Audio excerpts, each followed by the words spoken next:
तो नमस्कार दोस्तों, स्वागत है आप सभी का मेरे चैनल में। और देखिए, ये वीडियो स्पेशली बना रहा हूँ मैं, और इसका कारण ये है कि अभी अभी एक बंदे ने मेरे को कॉल किया था। आप ही में से कोई सब्सक्राइबर रहे होंगे, और उन्होंने जो है अपना एक मेरा नाम वेटिंग लिस्ट में है, होगा कि नहीं करके मेरे को भेजा था। और दोस्तों, उनका नाम वेटिंग लिस्ट में था, लेकिन वास्तव में उन्होंने एक गलती नहीं की होती तो उनका सिलेक्शन हो चुका होता। अब ये बात अलग है कि उनको मैंने ये चीज़ बताया नहीं, क्या पता उनको अफसोस होता इस चीज़ का कह के, ठीक है ना। तो और ये वीडियो मैं 10-15 दिन बाद बना रहा हूँ, ठीक है ना, क्योंकि डायरेक्टली उनको पता ना चले कह के, और क्योंकि अफसोस जो है बहुत बुरी चीज़ होती है। और दूसरा, हो सकता है उनको ये वीडियो देख रहे हों, तो काफ़ी दिन बाद देख रहे हो, तो उनको कहना चाहिए, इस चीज़ का एहसास हो जाए कि क्या गलती की है कह के, ठीक है। और अगर आप वीडियो देख रहे हैं तो प्लीज़ आप मेरे को फ़ोन कर सकते हैं, लेकिन करने की ज़रूरत भी नहीं है। आपने क्या गलती की है मैं वो बता दे रहा हूँ। तो दोस्तों, आप लोग क्वेश्चन ये करते हो कि कहीं पर कोई भर्ती निकली हुई है, ठीक है ना, वहाँ पर पता चला कि अनारक्षित में 20 पद है, ओबीसी में 2 पद है, तो आप लोग ये क्वेश्चन करते हो कि किस में भरें, अर्थात आपका जो जाति वर्ग है उसमें क्या लिखें, अनारक्षित लिखें कि अन्य पिछड़ा वर्ग लिखें। आप लोग ये समझते हैं कि अनारक्षित में ज़्यादा पद है तो अनारक्षित लिखेंगे, है ना, तो उसमें हमारा जल्दी नियुक्ति होने के चांसेस रहेंगे। और अगर पिछड़ा वर्ग में भरते हैं तो हमको केवल पिछड़ा वर्ग में जो 2 पद है ना, उसी में कहना चाहिए फाइट करने को मिलेगा। तो दोस्तों, ये आप बहुत बड़ी गलती कर रहे हो। अनारक्षित का तात्पर्य है अनरिजर्व्ड, ठीक है। आप कोई भी विज्ञापन भर रहे हो ना, उसमें एक पद भी पिछड़ा वर्ग का ना रहे, एक पद भी अनुसूचित जाति का मत रहे, एक पद भी कहना चाहिए अनुसूचित जनजाति का मत रहे, लेकिन आपको अपना कास्ट जो है अन्य पिछड़ा वर्ग या अनुसूचित जाति या जनजाति ही रखना है, मस्ट, ठीक है। ये गलती आपको बहुत भारी पड़ सकती है।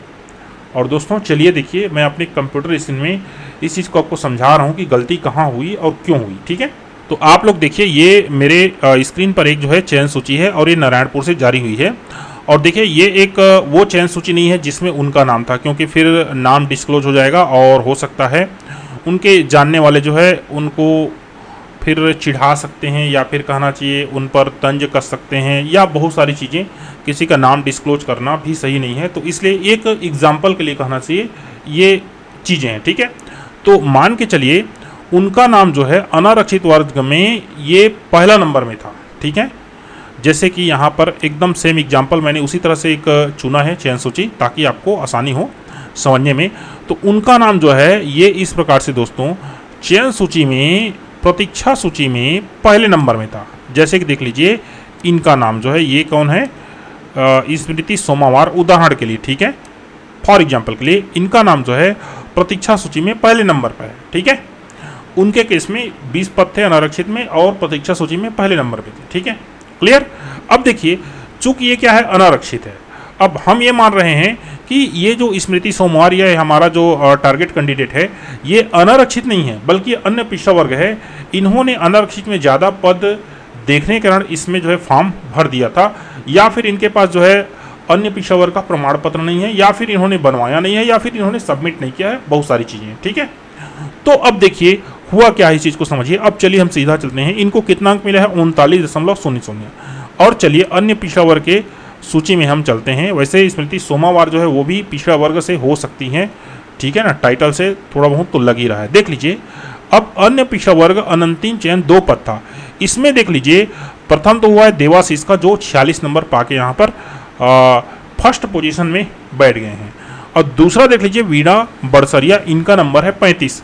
कहने का तात्पर्य, जो हमारा जो कैंडिडेट है कौन है, ऊपर में जो हमने देखा सोमावार, स्मृति सोमावार, अगर उन्होंने अपना वर्ग पिछड़ा वर्ग दिया रहता तो इनके जगह कुमारी जो वीणा बड़सरिया है इनके जगह उनका सिलेक्शन हो जाता। स्पष्ट है ना दोस्तों, इसमें कोई कहीं पर काट छाट या गलती वगैरह का बात नहीं है। तो दोस्तों, जो चीज़ मैं आपको बता रहा हूँ ना, वो आपको समझ में आ गया होगा मेरे ख्याल से। एक चीज़ और यहाँ पर समझ लीजिए, जैसे कि ये क्या है, अन्य पिछड़ा वर्ग के हैं, ठीक है ना, राजकुमार यादव, देख लीजिए ना, इन्होंने अपना जो वर्ग है अन्य पिछड़ा वर्ग लिखा था, ठीक है, इन्होंने क्या लिख लिया है, अनारक्षित।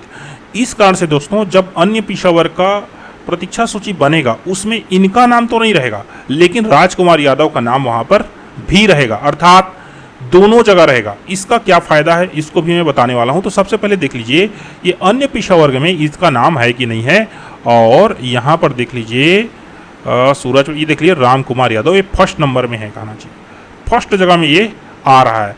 वैसे तो ये 35, ये दोनों सेम है ना, हो सकता है कहना चाहिए एक पद आरक्षित होगा महिला के लिए, इनका जो है इसलिए यहाँ पर हुआ है। ठीक है, एक पद महिला के लिए मतलब इनको हॉरिजॉन्टल जो आरक्षण यहाँ पर मिला हुआ है।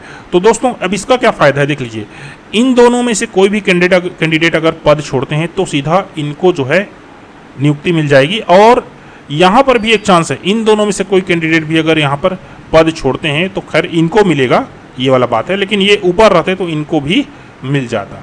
तो दोस्तों मेरे कहने का मतलब ये है कि इन्होंने, हमारे जो कैंडिडेट जिसके बारे में हम बात करें, उन्होंने एक गलती की, ठीक है ना, और इस कारण से उनका नाम किस में आ गया है, ये अन्य पिछड़ा वर्ग के प्रतीक्षा सूची के फर्स्ट नंबर में। उन्होंने एक गलती की और इस कारण से उनका जो है नियुक्ति होते होते जो है रुक गया। कारण यह है कि उन्होंने अन्य पिछड़ा वर्ग में फॉर्म जो है नहीं भरा, बल्कि किस में भर दिया, अनारक्षित में। और अनारक्षित में उनका जो है किस में आ गया, वेटिंग लिस्ट में आ गया। और जो अनारक्षित में जो वेटिंग लिस्ट था कहना चाहिए जितना नंबर, उतना नंबर का अन्य पिछड़ा वर्ग में सिलेक्शन हो रहा था। तो मेरे कहने का मतलब है दोस्तों, आप जो है ना चाहे जैसा भी भर्ती हो, ठीक है ना, अनारक्षित में पद है, क्लियर, तो भी और ना रहे तो भी अपने वर्ग में ही पद जो है आप भरेंगे। देखिए अब मान लीजिए अनारक्षित में भी एक पद नहीं है और आपके में भी एक पद नहीं है, तब के डेट में वहां पर फॉर्म भरना तो कोई मतलब नहीं है। लेकिन अगर आपके वर्ग में पद है, ठीक है ना, तो अपने वर्ग में ही पद भरिए, और नहीं है तो भी अपने वर्ग में ही जो है आवेदन करिए। उदाहरण के लिए मान लीजिए अनारक्षित में 10 पद है, अन्य पिछड़ा वर्ग में एक भी पद नहीं है। लेकिन दोस्तों संशोधन भी कोई चीज़ होता है, संशोधन होता है, आप इस चीज़ को समझते हैं। कल के डेट में मान लीजिए अन्य पिछड़ा वर्ग में 2 पद आ गया, तब अगर आपने फॉर्म भरा है कि इसमें अन्य पिछड़ा वर्ग, सॉरी अनारक्षित में, तो आप केवल अनारक्षित में फाइट करेंगे। अगर वेटिंग लिस्ट बनेगा तो केवल अनारक्षित में आप वेटिंग लिस्ट में रहेंगे। लेकिन अगर आपने अन्य पिछड़ा वर्ग में फॉर्म भरा है तो आपका वेटिंग लिस्ट, एक तो पहले आप जो है अनारक्षित और अन्य पिछड़ा वर्ग दोनों वर्ग में फाइट करेंगे, और दूसरा वेटिंग लिस्ट जो बनेगा दोनों में आपका नाम रहेगा, अनारक्षित में भी नाम रहेगा और अन्य पिछड़ा वर्ग में भी नाम रहेगा। तो इस चीज़ को समझिए और जो है आवेदन भरते समय अपने वर्ग का ही उल्लेख कीजिए, भले ही उसमें एक पद हो चाहे कोई भी पद ना हो। ठीक है दोस्तों, ये चीज़ आप ध्यान रखिएगा। इससे संबंधित कोई भी क्वेश्चन हो तो नीचे कमेंट कीजिए। अगला जब भी इस संबंध में वीडियो बनाऊंगा मैं आपको वहाँ पर आपका जो कमेंट है मैं उसको कंसिडर कर लूँगा। थैंक यू दोस्तों, धन्यवाद।